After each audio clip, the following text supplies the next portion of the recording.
제자 세우는 교회 주제로 오늘 네 번째 설교가 되겠습니다. 제자의 새로운 라이프 스타일이라는 제목으로 말씀을 나누려고 합니다. 지난주에 사흘 동안 우크라이나 위크가 워싱턴 DC에서 열렸습니다. 이제까지는 미국과 이스라엘, 우크라이나가 주로 하다가 원래는 한국을 초청해서 함께 은혜 나눈 시간을 가지게 되었습니다. 우리 많은 성도님들 오셔서 특성으로 섬기게 되었고 또 찬양 인도도 함께 섬기게 되었습니다. 그리고 한국 음식, 우크라이나 음식을 나누면서 서로 간의 친선 교제도 하게 되었습니다. 저는 우크라이나의 아픈 현실을 보면서 우크라이나를 격려할 수 있도록 스피치를 좀 해달라는 부탁으로 말씀을 나누게 되었습니다.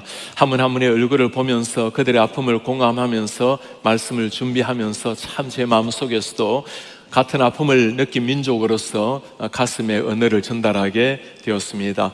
큰 기대를 하고 간 자리는 아니었습니다만은 시간이 지나고 그분들이 우크라이나에서 많은 분이 오셨는데 특별한 선물을 하나 준비를 해왔습니다. 우크라이나의 국기에 어린아이들 많은 사람이 그들의 마음에 그들의 고마움을 적어서 보내었던 국기였습니다.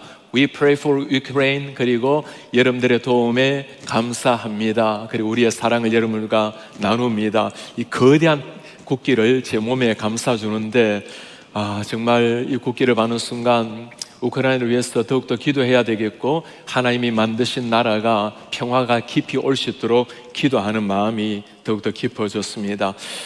그분들을 만나면서 특별한 생각이 하나 들게 되었습니다. 우리나라와는 사실 언어도 문화도 생김새도 역사도 전혀 다른 특별한 연관성이 없는 나라였습니다. 그럼에도 불구하고 우리나라도 외국의 침략을 많이 받아왔고 36년 동안 나라 이런 아픔을 알기 때문에 그 자체가 하나의 공감을 이루게 되었습니다. 그리고 무엇보다도 그곳에서 많은 지도자들 가운데 영적 지도자들, 기독교 지도자들이 오셨는데 함께 말씀을 나누면서 그분들의 진실한, 참 신실한 신앙을 보면서 많은 도전을 받게 되었습니다. 하나님을 향한 그 진실한 믿음, 우크라이나는 대부분이 그리스도 정교회인데 그리스도 정교회가 아니라 개신교 목회자 지도자들과 만나 대화하면서 그 어려운 상황 속에서도 하나님만이 우리의 탈출구요, 하나님이 피난처라는 것, 그리고 그 험불한 마음으로, 겸손한 마음으로 진심으로 주님 앞에 기도하는 것을 보면서 비록 문화, 역사 모든 게 다르지만 한 복음, 한 사랑을 가지고 하나님을 믿는다는 것이 얼마나 영광스러운지를 보게 되었습니다. 그분들을 향한 사랑하는 마음이 더 깊어지게 되었습니다. 오늘 예수님께서 우리에게 이 말씀 전해주고 있습니다. 제자의 조건 가운데 너희가 정말 사랑할 때 우리가 세상 사람들 우리를 보고 제자인 줄 알리라. 그 예수님 말씀 한번 들어보시겠습니까? 새 계명을 너희에게 주노니 서로 사랑하라. 내가 너희를 사랑한 것 같이 너희도 서로 사랑하라. 예수님께서 남기신 말씀 사랑하라, 이 말씀은 배경이 중요합니다. 요한복음의 13장부터 16장까지는 예수님께서 세상을 떠나시기 전날 밤에 고별 예배로, 고별 설교로 주신 말씀입니다. 무엇이 기다리고 있는지 예수님 잘 알고 계십니다. 제자들은 모두가 예수님을 배신해서 도망하고 가룟 유다는 은 30냥에 예수님을 판다라는 것, 예수님을 기다리고 있는 것이 십자가요 죽음이라는 것을 주님이 잘 알고 계십니다. 그 무서운 죽음이 기다리고 있는 그 상황 속에서 오늘 예수님께서 들려주신 마지막 유언 같은 말씀은 서로 사랑하라는 말씀이었습니다. 사실 이렇게 죽음을 앞둔 사람이라면 사랑하라가 아니라 사랑을 받아야 될 사람이고 위로를 받아야 될 입장 아니겠습니까? 그러나 주님께서 제자들 향해, 그들의 눈을 향해 들려준 말씀은 사랑하라라는 부탁이었습니다. 왜 이렇게 사랑을 강조를 하고 있을까요? 마가복음 9장에 보면 예수님께서 예루살렘으로 들어가실 때, 죽음의 문으로 들어가실 때 제자들의 모습이 나옵니다. 누가 크냐를 가지고 서로 싸우고 있어요. 제자들의 머릿속에는 예수님께서 지금 예루살렘으로 들어가시면 드디어 로마 정부를 전복시키고 예수님이 왕이 될 것이라는 이런 허황된 꿈속에 젖어 있었습니다. 그 가운데 요한과 야고보가 나와서 주님, 당신이 영광 속에 임할 때, 주님이 왕이 되실 때 나를 오른편에 나를 왼편에 세워주십시오. 서로 간에 큰애를 가지고 싸우고 있었던 이 제자들, 그 제자들을 지켜보았던 예수님의 그 마음이 어떠하겠습니까? 십자가를 지어야 될 죽음을 앞둔 예수님의 그 찹찹한 마음, 그 상황 속에 오는 하는 부탁입니다. 내가 말하노니 서로 사랑하라. 이때 사랑이라는 것은 하나의 권면이 아니고 명령입니다. 그리스도인의 좋은 덕목의 사랑이 아니라 예수님을 믿고 따라가는 제자라면 반드시 사랑하라고 주님이 주시는 명령, 주님의 커맨드라고 말하고 있습니다. 왜 그럴까요? 요한일서에서 하시는 말씀입니다. 사랑하는 자들아, 우리가 서로 사랑하자. 사랑은 하나님께 속한 것이니 사랑하는 자 어떤 일이 일어납니까? 하나님께로부터 났어. 사랑하는 것이 단순한 권면이 아니라 구원과 관계된다는 거죠. 하나님으로부터 난 사람이요, 이런 사람은 하나님을 알고, 사랑하지 아니하는 사람은 하나님을 알지 못하나니 하나님은 사랑이시라. 사랑하는 것의 근본은 하나님께 속한 사람이라는 것을 보여주는 정표가 된다는 말씀입니다. 우리는 사랑받기 위해 태어난 사람이기도 하지만 사랑하도록 부름받은 그리스도인의 제자라는 말씀입니다. 오늘 말씀을 보면 한 가지 좀 이해하기 어려운 말씀이 나옵니다. 새 계명을, 뉴 커맨드를 너희에게 주노니 서로 사랑하라. 왜 예수님께서 이렇게 새로운 계명이라고 말씀할까요? 이미 구약에서도 예수님께 하나님께서는 사랑하라는 말씀을 들어주셨습니다. 레위기 말씀을 한번 볼까요? 원수를 갚지 말고 동포를 원망하지 말고 내 이웃 사랑하기를 내 자신과 같이 하라. 구약에도 이미 이웃 사랑하기를 자신과 같이 사랑하라고 말하는데 왜 이렇게 새 계명이라고 말씀할까요? 예수님께서는 모든 구약 말씀을, 모든 구약 율법을 요약 정리하시면서도 들려주신 말씀이 있습니다. 모든 구약 말씀은 하나님을 사랑하고 이웃을 사랑하는 이 두 마디에 다 종합되어 있다고 말씀을 합니다. 그럼에도 새 계명이라고 하는 이유가 무엇일까요? 이스라엘 백성들에게 있어서 구약 율법에 건강한 사람들에게는 이 사랑이라는 것이 제한적인 사랑이었습니다. 이스라엘 백성들, 나그네들, 그리고 고아와 과부들, 도움이 필요한 사람들에게 도와주는 것, 그들의 제한, 민족의 제한을 두고 그들을 이웃으로 여기고 사랑했던 사람들입니다. 그러나 오늘 예수님께서 새 계명이라고 말씀하실 때는 그들의 한계, 민족, 인종, 문화를 다 뛰어넘는 겁니다. 이제까지 유대 전통 속에 사랑하는 것이 아니라 예수님의 마음으로, 새로운 마음으로 사랑하라. 한계 없는 사랑을 가리키는 것, 그런 면에서 새 계명이라고 말씀하는 겁니다. 한마디로 유대 종교의 사랑이 아니라 예수님의 사랑으로 사랑하라는 말씀입니다. 이것이 제자들이 구현해야 될 새로운 라이프 스타일, 예수님의 사랑 따라 살아가는 삶입니다. 예수님의 이 사랑, 그 수준이 어떤 사랑일까요? 내가 너희를 사랑한 것 같이 너희도 서로 사랑하라. 예수님이 우리를 사랑한 것 같이 예수님의 사랑은 어떤 사랑이었을까요? 오늘 13장의 앞에 보면 예수님이 제자를 어떻게 사랑했는지가 잘 나타나 있습니다. 1절에 상황을 이렇게 보여줍니다. 유월절 전에 예수께서 자기가 세상을 떠나서 아버지께로 돌아가실 때가 이른 줄 아시고, 죽음을 주님이 아신 거죠. 이 죽음의 문턱 앞에서 세상에 있는 자기 사람들을 사랑하시되 끝까지 사랑하시니라. 예수님의 마지막 순간에 택한 하나의 길은 끝까지의 사랑이었습니다. 당시의 상황은 목요일 저녁이었습니다. 예수님께서 제자들과 함께 마지막 전도 여행을 다 마치시고 집으로 돌아오셨어요.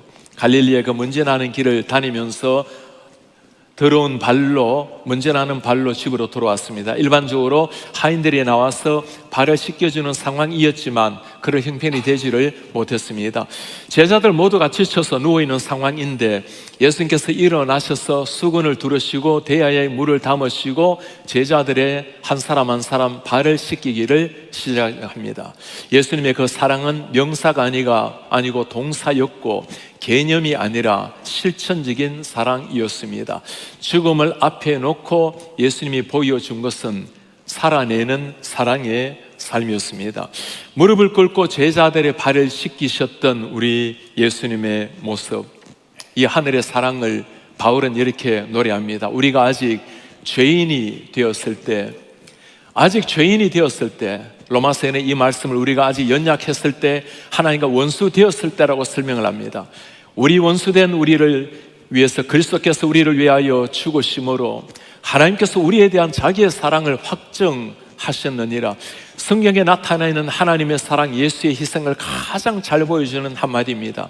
우리가 아직, 여러분들의 이름을 놓고 한번 불러보시기 바랍니다. 내가 아직 죄인 되었을 때 예수께서 나를 위하여 죽으심으로 하나님께서 나에 대한 당신의 하늘의 사랑을 확증하셨느니라. 사람의 눈으로는 불가능한 이 사랑을 받은 사람이 누구입니까? 바로 여러분들과 저 한 사람입니다. 이 사랑을 받은 우리에게 주님이 하시는 명령입니다. 내가 너희를 사랑한 것 같이 너희도 서로 사랑하라. 우리 가운데 이런 분이 계십니까? 주님께서 저를 그렇게 사랑하신 줄 알지만 왜 저에게는 이런 사랑이 일어나지를 않습니까? 우리 예수님께서 뭐라고 말씀하실까요? 너는 어찌하여 너를 향해서 흘리는 나의 그 피를 그토록 모른단 말인가? 너 앞에서 무릎을 꿇고 내 발을 씻기고 있는 나의 사랑을 그토록 모른단 말인가?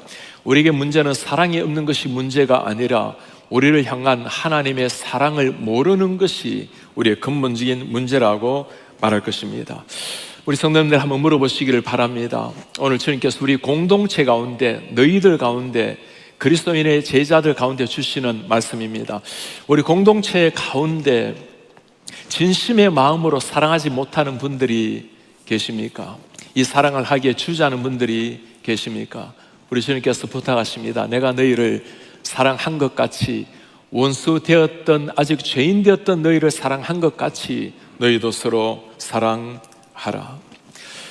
제가 신학 공부를 시작을 했을 때였습니다. 제가 섬겼던 교회에서 지휘도 하고 또 학생회 회장도, 청년부 회장도 하고 또 중고등부 교사도 열심으로 섬겼을 때였어요. 이제 하나님의 부름을 받고 신학대학원에 입학을 했을 때였습니다. 목사님께서 부르시고 어린 아이들 초등부 전도사로 부탁을 하셨어요. 너무너무나 귀한 일이었지만 제 마음속에 전도사로 섬기기에는, 설교하기에는 참 부담스러운 일이 하나 있었습니다. 저희 교회에 같이 사역했던 선생님 중에 참 제가 부담스러워했던, 사랑하기 참 어려웠던 한 분이 계셨어요. 제가 이 마음으로는 도저히 못 섬길 것 같아서 목사님 2달을 주시면 제가 기도하고 섬기겠습니다. 2주를 주셨어요. 신학 공부하면서 매일 밤 11시가 되어서 예배당에 올라가서 참 간절한 마음으로 기도했습니다. 주님, 제가 어린아이들의 교회를 다녀본 적이 없어서 어린아이들 언어를 모릅니다. 아이들을 사랑하는 마음과 어린아이들이 이해할 수 있는 말을 주십시오. 그리고 주님, 저 선생님 때문에 제가 참 마음이 불편한데 저 선생님을 좀 변화시켜 주십시오. 그렇게 한 주 동안 기도를 하는데 주님께서 제 속에 깊이 찾아오셔서 보여주신 게 있어요. 제 사랑이 얼마나 얕은 바닥이 있는지, 얼마나 제 사랑의 한계가 있는지 그걸 깨우치게 하셨습니다. 그리고 주말에 교회 가서 그 선생님을 보는데 너무너무 그분이 사랑스럽고 귀하게 보였습니다. 그분이 변화를 받은 것이 아니라 제가 변화를 받은 겁니다. 하나님의 사랑의 그 그림자 조금이라도 제 가슴이 채우게 되었을 때 그분을 바라보는 제 눈빛이 완전히 달라지게 된 것입니다. 우리에게 필요한 것은 그분의 변화가 아니라 내 속에 하늘의 사랑이 넘칠 때 사랑스러지 못한 사람이었고, 그리고 그분은 제가 유학 갈 때까지 참 저의 너무나 신실하게 저를 도와준 동역자가 되었습니다. 교회를 다니면서 우리 성도님들 가운데는 내가 누구로 말미암아 상처를 받았다라는 표현을 할 때가 있습니다. 그럴 때가 있죠. 상처를 받을 때가 있고 또 줄 때도 있을 것입니다. 우리 성도님들 한번 깊이 돌아보시길 바랍니다. 예수님께서 제자들에게 받은 그 상처, 예수님께서 우리에게 받은 상처에 비하면 그 앞에 우리가 상처라고 말하시는 것이 무엇이 있겠습니까? 그래도 나로 말미암아 누군가 한 사람이라도 상처 입은 사람이 있다면 그냥 지나쳐서는 안 될 것입니다. 정중하게 찾아가서 함께 필요하다면 용서를 구하고 함께 그리스도의 사랑으로 이겨내야 될 것입니다. 우리 가운데 이런 상처로 말미암아 교회를 떠난 사람이 있거나 믿음에서 떨어진 사람, 때로는 위로가 필요한 사람이 있다면 우리는 예수님의 이 사랑 가지고 그에게 찾아가야 할 것입니다. 이 사랑으로 말미암아 한 영혼이 주님 앞에서 세움을 입게 될 것입니다. 우리가 이렇게 사랑할 때 어떤 일이 일어날까요? 오늘 주님께서 놀라운 선포를 하십니다. 너희가 서로 사랑하면 이로써 모든 사람이 너희가 내 제자인 줄 알리라. 교회 공동체 안에서뿐만 아니라 믿지 않는 세상 사람들, 모든 사람이 너희가 나에게 속한 사람, 내 제자인 줄 알리라. 지난주에는 개인적으로 주님의 제자가 되는 길을 보았습니다. 우리가 말씀 안에 거할 때 주님을 알고 참 제자가 되고 그때 자유함을 누린다고 했습니다. 오늘은 우리 교회 커뮤니티, 교회 공동체가 진정한 제자가 되는 길, 서로 사랑하고 주님의 사랑으로 서로 희생하고 섬길 때 우리 공동체를 보고 사람들이 진정한 제자라고 인정을 한다라는 말씀입니다. 성경을 해박하게 알 때, 교회 열심을 낼 때 다 중요합니다. 그러나 하늘의 사랑으로 우리가 서로 사랑할 때 사람들은 우리를 바라보고 진실로 하나님의 사람이라고, 제자라고 말하는 겁니다. 우리가 어느 정도 사랑을 하게 되면 우리의 사랑이 뛰어난 사람이라고 우리가 칭찬을 받게 될 것입니다. 그러나 하나님의 사랑이 우리 속에 흘러넘치게 되면 사람들은 우리를 바라보고 저 공동체는 다른 공동체라고, 하늘 공동체라고, 제자라고 인정을 하게 될 것입니다. 이 공동체 사랑이 흘러넘칠 때 그 위대함이 어느 정도일까요? 성경이 이렇게 말씀합니다. 어느 때나 하나님을 본 사람이 없어요. 맞아요. 그러나 만일 우리가 서로 사랑하면, 우리 공동체 가운데 하늘의 사랑, 예수의 사랑이 넘쳐나면 하나님이 우리 안에 거하시고 God abides in us, 하나님, 감히 우리가 상상할 수 없는 그 하나님의 영이 우리 안에 거하시고 그의 사랑이 우리 안에 온전히 이루어지느니라. 우리는 감히 하나님의 사랑을 상상할 수도 없는데 우리가 서로 사랑할 때 하나님의 사랑이 우리 속에 나타난다고 말씀을 하는 겁니다. 사랑이라는 것은 하늘에 속한 그 사랑을 보여주는 이 땅의 거울이라고 말할 수가 있는 겁니다. 우리가 서로 사랑할 때 모든 사람이 하나님의 제자인 줄 알고 하나님의 사랑이 우리 속에 머무는 것, 이런 사랑을 진짜 보여준 교회가 있죠. 그게 초대 교회의 사도행전의 모습입니다. 사도행전의 라이프 스타일이 어땠습니까? 그들은 매일 모여서 하나님을 찬미하고 하나님께 예배했던 사람입니다. 하나님을 예배했을 뿐만 아니라 그들은 진정한 하나님의 사랑을 나누었을 때 특별한 모습을 하나 보여주고 있어요.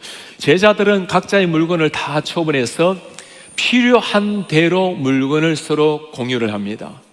필요한 대로 물질을 나누고 필요한 사람을 도와주고 섬기는 것. 자크 헬러리 쓴 유명한 저서가 하나 있습니다. 하나님이냐 돈이냐라는 책입니다. 우리는 어떻게 하나님을 감히 돈과 비유할 수 있을까라고 생각하지만 사회학자요, 법학자요, 철학자요, 신학자요, 박사를 4개를 공부하신 분입니다. 그분이 세상의 사회, 세상의 철학 모든 걸 다 관통해 보니까 마지막에 남는 2가지가 있다면 하나님과 돈의 힘이라는 것을 보고 쓴 책입니다. 물질에 대해서 진짜 자유하고 물질에 대해서 하나님 앞에 드려질 때 그때 참된 신앙이 일어난다는 겁니다. 오늘 초대 공동체는 그 물질에 대해서 자유했던 사람들이 된 것입니다. 이 사람들이 부유했어가 아니었습니다. 그리스도의 사랑이 그들에게 완전히 넘치게 되었을 때 자연스럽게 흘러넘친 결과의 삶이었습니다.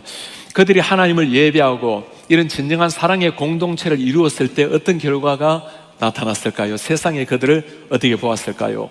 온 백성에게 칭송을 받으니 주님께서 구원받는 사람을 날마다 더하게 하시니라.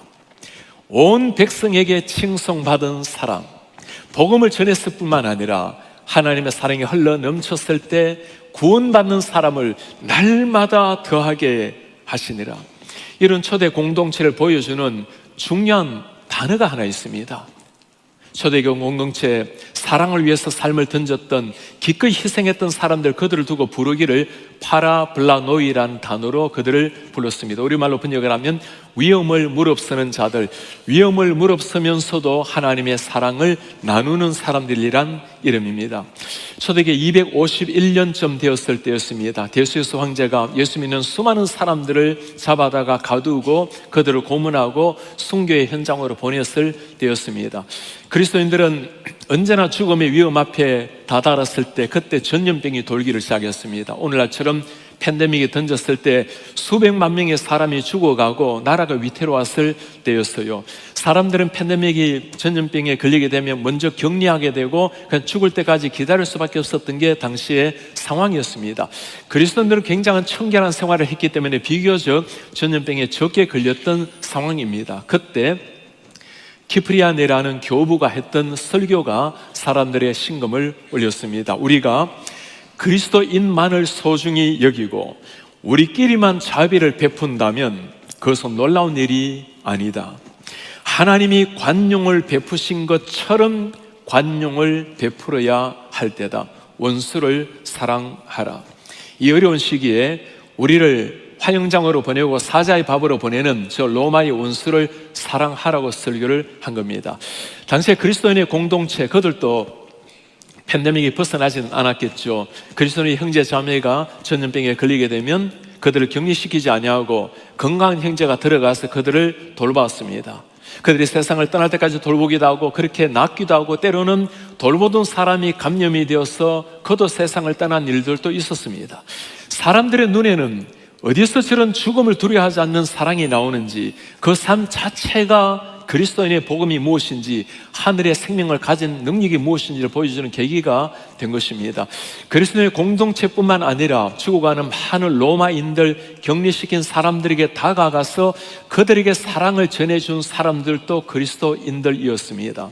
버려진 사람들을 집으로 데려와서 그들을 먹이고 노약자들과 함께 했고 그들을 집으로 초청해서 함께 먹고 지냈던 사람들, 이 사랑을 보면서 그들에게 붙여준 이름이 파라블라노이라는 단어입니다. 죽음을, 위험을 두려워하지 아니하고 생명의 사랑으로 하나님의 사랑을 전했던 사람들, 이들로 말미암아 일어난 역사가 어떤 역사일까요? 믿지 않은 사람들, 그리스도에 대해서 관심을 가지기를 시작을 했습니다. 그 놀라운 파급 효과는 로마의 변화가 일어났습니다.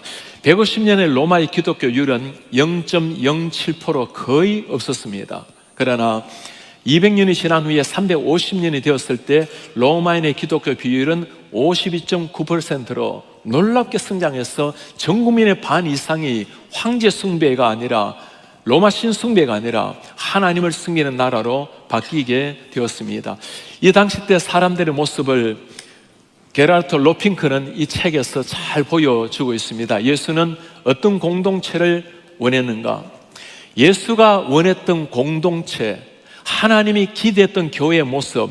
제가 이 책을 젊은 날 읽으면서 와, 이 시대 교회가 이런 모습을 갖춘다면 얼마나 좋을까 심장이 뛰었던 시대가 있었습니다. 그때 중요한 단어 하나를 아직 기억하고 있습니다. 대조사회라는 단어입니다.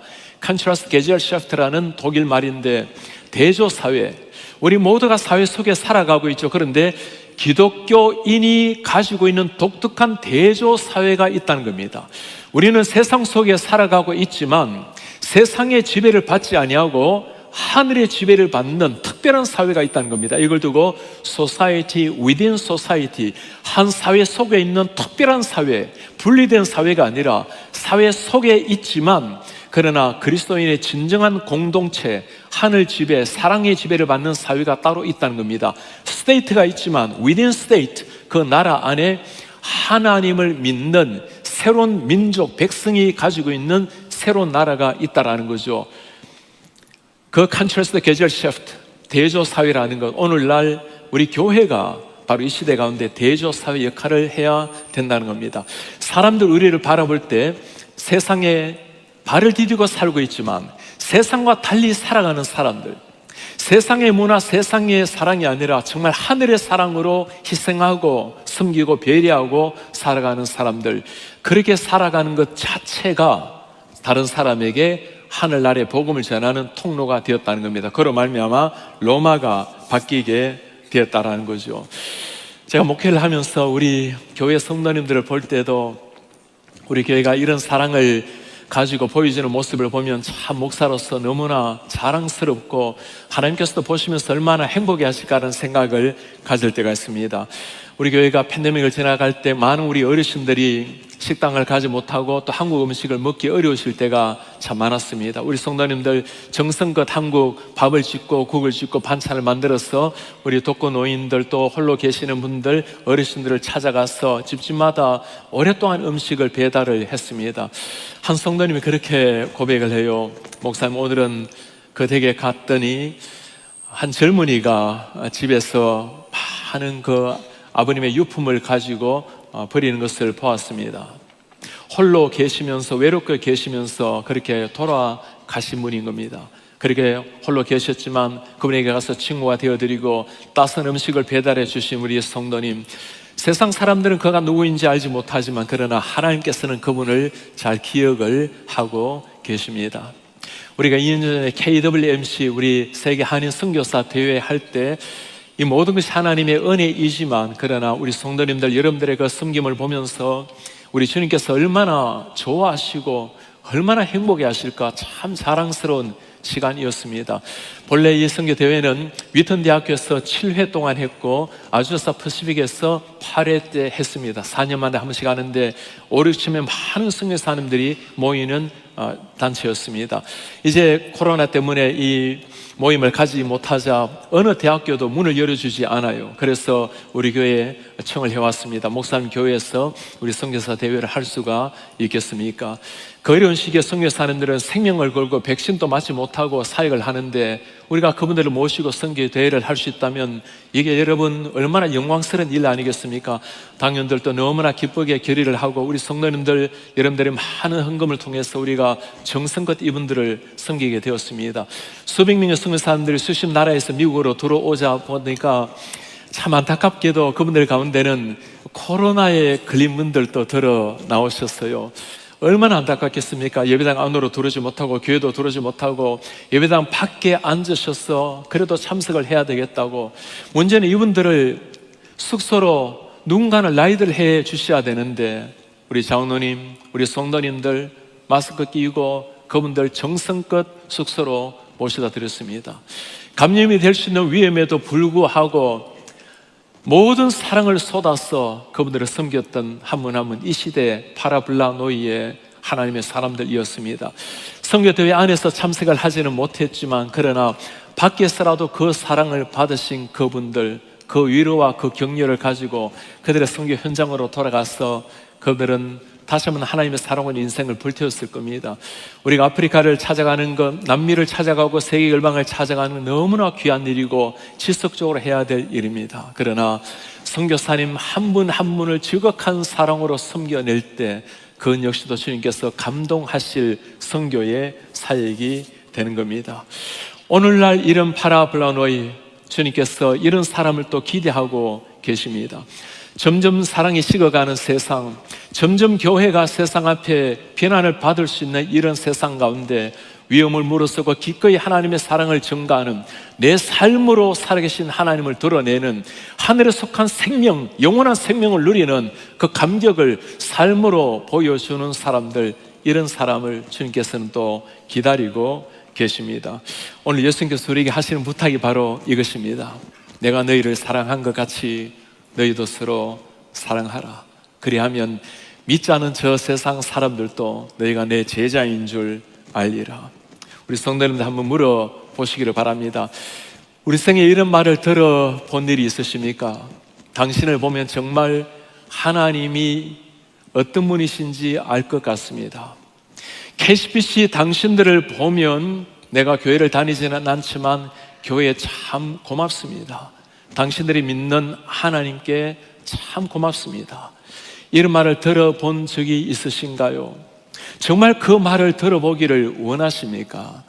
때로는 입으로도 복음을 전해야 되겠지만 오늘 주님께서 말씀하시는 이 사랑, 그 사랑 우리 공동체가 살아낼 때 세상이 우리를 바라보고 놀라운 인정, 그 인정을 통해서 하나님을 바라보게 될 것입니다. 누가 이렇게 살아가시는 사람일까요? 예수님의 이 사랑을 받아본 사람, 무릎을 꿇고 발을 씻기신 예수님께서는 십자가에 피를 흘리심으로 우리의 모든 죄를 다 씻어주신 그 예수님을 만난 사람입니다. 지난 여름에 한국에는 한 여인의 모습이 참 화제가 된 일이 있었습니다. 리어카를 끄는 노인에게 우산을 내어준 여인의 스토리입니다. 자신의 어깨에 비를 다 맞아가면서 폐지를 줍는 노인에게 우산을 건네준 한 여인. 그렇게 1km 수십 분을 함께 동행을 했고, 그리고 잠시 기다리라고 하고는 현금 일출기에 들어가서 3만 원을 뽑아서 전해주었습니다. 많은 사람이 이 모습을 보고 영상을 찍었고 사진을 찍었고 수소문 끝에 이 사람을 만났어요. 그러나 그분은 내가 그리스도인으로서 당연히 해야 될 일을 한 것뿐이라고 인터뷰를 거절을 했습니다. 그리스도인으로서 베풀어야 될 사랑을 당연히 베푼 것뿐입니다. 한번 물어보시기를 바랍니다. 우리에게는 이런 사랑이 있는가? 이런 사랑이 있다면 정말 하나님의 은혜입니다. 그렇게 사는 것이 하나님께 영광이고 하나님의 복음의 통로가 될 것입니다. 그런 사랑이 나에게 부족하다면 그냥 지나가지 마시고 여러분 한번 물어보시길 바랍니다. 내가 정말 그렇게 살기를 바라는가? 나에게 주어진 한 번의 인생을 하나님이 나를 사랑하신 그 사랑 가지고 나도 그렇게 사랑하며 살기를 바라는가? 말씀 안에 거할 때 제자가 되고 참된 자유를 누리는 것처럼 이 하나님의 사랑을 가지고 살아갈 때 제자가 될 뿐 아니라 우리 공동체가 제자라는 칭찬을 받고 그로 말미암아 복음의 통로가 되고 그것이 우리에게도 가장 행복하고 보람된 만족스러운 인생이 되는 겁니다. 파라블라노이, 이 시대에 이런 사람을 세상은 기다리고 있습니다. 그러니까 우리가 세상에서 주님의 그 사랑 가지고 우리 공동체를 통해서 주님의 사랑을 드러내면서 살아가다가 언젠가 우리가 주님 앞에 설 날이 올 것입니다. 주님을 만나게 되는 그 순간 우리는 정말 파라블라노이로 살아가신 진정한 그 한 분을 만나게 될 것입니다. 하늘의 영광을 다 버리시고 이 땅에 오신 그분, 우리를 위해서 오른밤을 때리면 왼밤까지 내어준 그분, 원수까지 사랑하라고 말씀하셨고 나 같은 원수를 위해서 친히 십자가에서 피를 흘려주신 그 분을 만날 날이 올 것입니다. 우리 사는 성도님들, 주님을 만나는 그 순간 나를 위해서 피와 물을 다 쏟아주신 그 사랑의 주님을 만나는 순간 부디 주님이 낯설지 않기를 바랍니다. 사람마다 향기다 제 책에 쓴 글 하나 있습니다. 인생이라는 제목입니다. 그토록 소중한 이름 한두 번 부르고 나면 죽음은 다가와 손 내밀고 있으니 그대여 그날 너무 아쉽지 않게 사랑할 수 있을 때 사랑하라.